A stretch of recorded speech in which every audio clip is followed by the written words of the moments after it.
تو یہ حدیث میں دونوں باتیں ایک ساتھ آ رہی ہیں، آپ غور سے سنیے نفل کی اہمیت، غور سے سنیے۔ نبی اکرم صلی اللہ علیہ وسلم فرماتے ہیں، اور بخاری کی یہ روایت ہے، اللہ تعالیٰ فرماتا ہے، حدیث قدسی ہے، اللہ تعالیٰ فرماتا ہے جو شخص میرے دوست سے دشمنی کرتا ہے میں اس کے خلاف اعلان جنگ کر دیتا ہوں۔ کیا فرمایا اللہ تعالیٰ؟ جو میرے دوست سے دشمنی کرتا ہے میں اس کے خلاف اعلان جنگ کر دیتا ہوں۔ مطلب جو اللہ کے ولی ہوتے ہیں، اور یقین اللہ کے ولی ہوتے ہیں، اللہ کے دوست ہوتے ہیں، یاد رکھیے اللہ کے ولی ہوتے ہیں، تو اللہ تعالیٰ فرما رہا ہے جو میرے دوست سے دشمنی کرتا ہے، اور اللہ کے دوست کون ہے؟ جو تقوی اختیار کرتے ہیں، ایمان والے ہونا پہلی شرط، وہ تقوی اختیار کرتے ہیں اور ہر کام سنت کے مطابق کرتے ہیں، ٹھیک ہے؟ تو بہرحال ورنہ میں اس لیے کہہ رہا ہوں اللہ کے دوست، ورنہ ہمارے پاس جو سنت کی مخالفت کرتا ہے، نماز کبھی نہیں پڑھتا، تقوی تو ہے ہی نہیں دور دور تک، اس کو ولی مانتے ہیں، اس لیے میں وضاحت کر رہا ہوں۔ ایمان والا جیسا حق ہے، تقوی اختیار کرنے والا انسان اور سنت کے مطابق اعمال کرنے والا۔ تو بہرحال اللہ تعالیٰ فرما رہا ہے جو میرے دوست سے دشمنی کرتا ہے میں اس سے اعلان جنگ کرتا ہوں۔ اب اندازہ لگائیے، اللہ کا جو دوست ہوتا ہے اس کو اگر دنیا میں کوئی چھیڑتا ہے یا اس سے دشمنی کوئی کرتا ہے، اللہ تعالیٰ اس کے خلاف اعلان جنگ کر دیتا ہے۔ کیسے کرتا ہے؟ وہ جس نے دیکھا نتیجے اس کو سمجھ میں آتے ہیں، انبیاؤں کے ساتھ جس نے برا سلوک کیا ان کے نتیجے دیکھ لیجئے، صحابہ کے ساتھ جس نے برا سلوک کیا کیسی کیسی موتیں مرے ان کی زندگی دیکھ لیجئے، سلف صالحین پہ جس نے ظلم کیا ان کی زندگیوں کا مطالعہ کرے، خاص طور سے ان کی موتیں دیکھے، اور اس کے بعد معصوم مسلمانوں پہ جس نے بھی ظلم کیا ان کی زندگی کی حالت دیکھیں، آپ کہیں گے واقعی میں اللہ تعالیٰ کیسا بدلہ لیتا ہے۔ چونکہ اللہ تعالیٰ جب دشمنی لیتا ہے اس کے خلاف تو وہ دشمنی واقع میں نبھاتا بھی ہے، سمجھ رہے آپ بات کو؟ ہر طرف سے اس کو جو ہے چت کر دیتا ہے اس دنیا کی زندگی میں۔ تو بہرحال اللہ تعالیٰ فرما رہا ہے جو شخص میرے دوست سے دشمنی کرتا ہے اس کے خلاف میں اعلان جنگ کرتا ہوں۔ تو ایک بات ہمیشہ ذہن میں رکھنی چاہیے، اللہ کے نیک بندوں کے خلاف کوئی چال نہیں چلنا چاہیے، اس لیے کہ جب ہم اللہ کے نیک بندوں کے خلاف چال چلتے ہیں در حقیقت اللہ ہمارے خلاف اعلان جنگ کر دیتا ہے۔ پھر ہوتا ہے نا بہت سارے لوگ نیک لوگ خواہ مخواہ تنگ کرتے ہیں زمین کے معاملات میں، اس میں خواہ احتیاط کرنا چاہیے، آپ خطرناک زون میں جا رہے ہیں، آپ کو تکلیف ہو سکتی ہے، ٹھیک ہے؟ آگے آئیے سنیے، اللہ تعالیٰ فرماتا ہے اور میرا بندہ سب سے زیادہ میرا تقرب اس چیز کے ساتھ حاصل کرتا ہے جسے میں نے فرض کیا ہے۔ اللہ تعالیٰ فرما رہا ہے میرا بندہ سب سے قریب مجھ سے تب ہوتا ہے جب وہ میری فرض کردہ چیزوں کو پورا کرتا ہے۔ اللہ تعالیٰ فرما رہا ہے میرا بندہ میرے سب سے قریب کب آتا ہے؟ جب وہ چیز کرتا ہے جو میں نے اس پر فرض کی ہے۔ تو آپ اللہ تعالیٰ فرمائے میرا تقرب میرا بندہ سب سے زیادہ حاصل کرتا ہے اس چیز کے ذریعے جو میں نے اس پر فرض کیا ہے، یعنی فرائض کے ساتھ میرا تقرب حاصل کرنا ہی مجھ سے سب سے زیادہ مطلب فرائض کے ذریعے میرا تقرب حاصل کرنا یہ مجھے سب سے زیادہ پسند اللہ اعلان کر رہا ہے۔ آگے آئیے پھر اللہ تعالیٰ فرما رہا ہے حدیث قدسی ہے اور میرا بندہ نوافل کے ذریعے میرا تقرب حاصل کرتا ہے، فرض سے سب سے زیادہ، لیکن نوافل سے بھی کرتا ہے فرض کے بعد، مطلب فرض جو ادا کرتا ہے اس کی نفل قبول ہوتی ہے، بات بھی یاد رکھیں۔ پھر اللہ فرماتا ہے پھر جب اور میرا بندہ نوافل کے ذریعے میرا تقرب حاصل کرتا رہتا ہے یہاں تک کہ میں اس سے محبت کر لیتا ہوں۔ میرا بندہ پہلے تو فرض کرتا ہے، میرا تقرب حاصل کر لیتا ہے، چونکہ فرض سے ہی میں سب سے زیادہ قریب ہوتا ہوں بندوں کے، یہ مجھے سب سے زیادہ محبوب ہے۔ پھر میرا بندہ نفل پڑھتا ہے اور نفل پڑھ کر میرا تقرب حاصل کرتا ہے، اتنا تقرب حاصل کرتا ہے کہ میں بھی اس سے محبت کرنا شروع کر دیتا ہوں نوافل کے ذریعے۔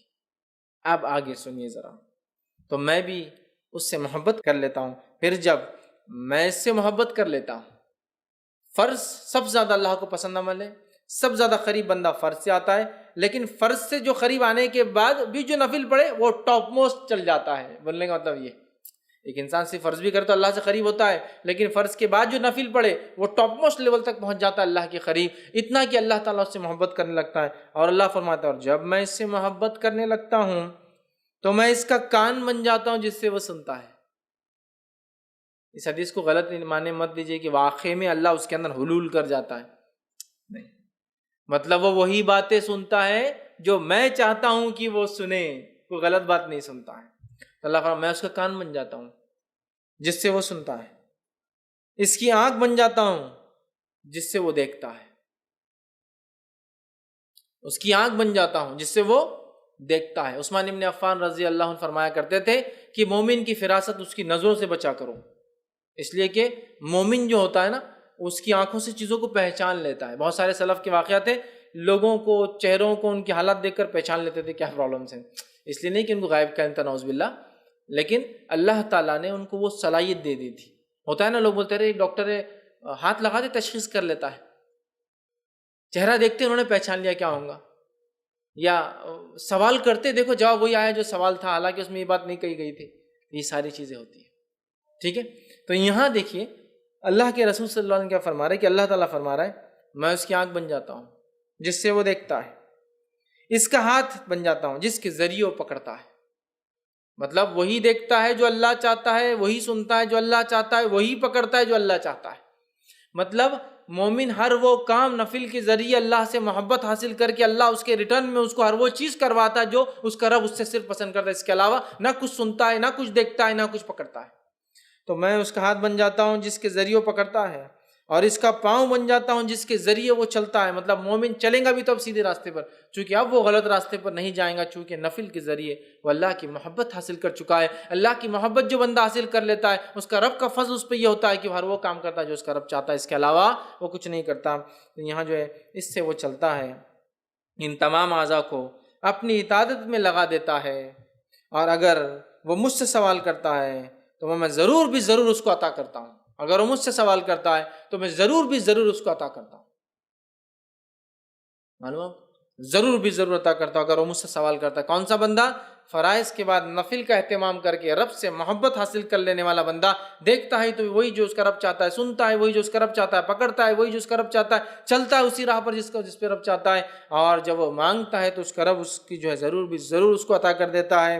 اور اگر وہ میری پناہ طلب کرے تو میں یقیناً اس کو پناہ دے دیتا ہوں، اور اگر وہ میری پناہ طلب کرتا ہے، دعا میں خاص دعا یاد رکھی، پناہ مانگنا مصیبت کے وقت، تو اگر وہ میری پناہ مانگتا ہے تو میں اسے پناہ دے دیتا ہوں اپنی طرف سے۔ سبحان اللہ، کتنے بڑے بڑے فضائل ہے نفل کو ادا کرنے کے، کتنے بڑے بڑے فضائل، اندازہ لگائیے، ہے نا۔ اللہ کو سب سے زیادہ محبوب عمل لیکن کون سا ہے؟ فرض ہے، یاد رکھیے، فرض نماز، مال میں فرض عبادت زکوٰۃ، ہے نا۔ اس کے بعد اللہ تعالیٰ نے رمضان کے ایک مہینے کے روزے، اس کے بعد حج، سب سے زیادہ محبوب عمل۔ اس کے بعد یہ کرنے کے بعد بندہ نفل کے اندر دوڑتا ہے، آگے بڑھتا ہے۔ فرض نماز کے بعد نفل نماز، فرض زکوٰۃ کے بعد نفلی زکوٰۃ، فرض روزوں کے بعد نفلی روزے، فرض حج کے بعد نفلی عمرے، نفلی حج بولتے ہیں اس کو حج صغیر، چھوٹا حج، وہ کرتا ہے تو اللہ سے اتنا قریب ہوتا ہے کہ اللہ محبت کرنے لگتا ہے۔ جب اللہ محبت کرنے لگتا ہے تو وہ جو دیکھتا ہے وہ جو اس کا رب چاہتا ہے، وہی سنتا ہے جو اس کا رب چاہتا ہے، وہی اس کے ہاتھ پکڑ دے اس کا رب چاہتا ہے، اسی راہ پر چلتا ہے، قدم چلتے ہیں جو اس کا رب چاہتا ہے۔ اور پھر جب اپنے رب سے مانگتا ہے اس کا رب اس کو پورا، اس کی دعاؤں کو پورا کرتا ہے۔ اور جب وہ پناہ طلب کرتا ہے تو اللہ تعالیٰ اس کو پناہ عطا کر دیتا ہے۔ میں سمجھتا ہوں بہت بڑے بڑے فضائل، یہ بخاری کی روایت تھی، ہمیں پتہ چلے اس کے اندر کہ نفلی نماز کے ادا کرنے سے جو ہوتے ہیں، جس میں سب سے اہم چیز جو پتہ چلی وہ یہ ہے کہ بندہ اللہ سے قریب ہو جاتا ہے، اتنا قریب کہ ہر چیز جو اس کا رب چاہتا ہے وہی وہ کرتا ہے، اس سے ہٹ کر نہ کوئی چیز سنتا ہے، نہ دیکھتا ہے، نہ پکڑتا ہے، نہ اس راہ پر چلتا ہے۔ ہم میں ہر شخص چاہتا ہے ہم نیک بنے، اور پتہ نہیں لوگوں نے ولایت حاصل کرنے کی کون کون سے ذریعے بنا لی، اور یہ اللہ کے ولی ہے، چونکہ شروع میں اللہ نے کیا کہہ دیا کہ اللہ کے رسول فرماتے ہیں، اللہ تعالیٰ فرماتے جو شخص میرے دوست سے دشمنی کرتا ہے میں اس سے اعلان جنگ کرتا ہوں۔ اور پھر آگے اس کے بعد صفت دوست کون ہے؟ فرائض کے ذریعے نزدیک پہنچتا ہے، نفل کر کے اللہ کا قرب اور محبت حاصل کر لیتا ہے، پھر نفل حاصل کر کے پھر وہ جو مانگتا ہے اللہ پوری کر دیتا ہے، جب پناہ مانگتا ہے اللہ پناہ دے دیتا ہے۔ ہم سب چاہتے ہیں نیک بنے، ہم سب چاہتے ہیں اللہ ہماری دعاؤں کو قبول کرے، ہم سب چاہتے ہیں کہ جب ہم اللہ سے جو مانگے اللہ دے دے، تو ہمیں بھی پھر اللہ تعالیٰ کو پہلے راضی کرنا ہو۔ ارے دنیا کے اندر تو پتہ نہیں کتنی چاپلوسیاں لوگوں کو کرنا پڑتی چھوٹے چھوٹے کام نکالنے کے لیے، ہاں کتنی چاپلوسیاں کرنا پڑتی ہیں۔ اللہ تعالیٰ آپ سے چاپلوسی نہیں چاہتا، اخلاص چاہتا ہے۔ اخلاص، چاپلوسی میں کیا ہوتا ہے؟ اخلاص نہیں ہوتا ہے، اخلاص چاہتا ہے، اور اخلاص کے ساتھ فرض عبادت اور نفل میں اضافہ کرو، اللہ تعالیٰ ہم کو دیں گا۔ ادھر کی بہت سے لوگ بولتے ہیں ارے یہ کیا بات ہوئی، کیا اللہ تعالیٰ دیں گا تو اس کا مطلب یہ ہے کہ ہم کو کوشش نہ کریں۔ کوشش کرنا ہے، لیکن تم لاکھ کوشش کرنے کے بعد بھی حاصل نہیں کر پاتے ہو نا چیزوں کو، لیکن جب اللہ کو ہم راضی کر لیں گے نا، تھوڑی کوششیں بڑے بڑے کام نکال دیں گی۔ تھوڑی کوششیں بڑے بڑے کام نکال دیں گی، اور اس کے بعد بھی اگر کوئی تکلیف آئے تو پھر وہ اللہ کی طرف سے آزمائش ہے، صبر کے ساتھ استقامت کے ساتھ ڈٹ کر مقابلہ کیجیے، دنیا اور آخرت میں اس سے درجات بلند ہوں گے اور اجر ملے گا۔ سمجھ رہے ہیں بات کو؟ یہ بات کو سمجھنے کی ضرورت ہے، یہ بات کو سمجھنے کی ضرورت ہے۔ تو اللہ سے قریب ہونا ہے۔ دنیا میں ہم کام نکالنے کے لیے سب کچھ کرتے ہیں لوگوں سے، اگر ہم چاہتے ہیں کہ ہمارا کام عرش والا کر دے، دنیا کی ساری مصیبت، مشکلیں، پریشانی حل، اور موت کی اور موت کے بعد کی اور آخرت کی وہ تمام چیزیں، تو پھر ہم جو ہے آسمان والے کو راضی کر لیں۔ ہو سکتا دنیا والے ناراض ہو جائے، اس سے کوئی مسئلہ نہیں، لیکن اللہ راضی ہو جائے۔ لیکن ہمارا معاملہ یہ ہے کہ ہم اللہ کو ناراض کرنا چاہتے اور دنیا والوں کو راضی کرنا چاہتے، تو اللہ تعالیٰ بھی پھر انہی کے سامنے ہم کو جھکاتا رہتا ہے۔ تو اللہ کے نیک بندوں کی صفت آ گئی، فرائض کا اہتمام کیجیے، فرائض کے اہتمام نفل میں اضافہ کیجیے، دیکھیے اللہ تعالیٰ کہ ہم دوست بن جاتے ہیں، پھر یاد رکھیے دوست بن جاتے ہیں، ٹھیک ہے؟ تو اس کی ہم کوشش کریں کہ نوافل کو ہم زیادہ سے زیادہ کریں۔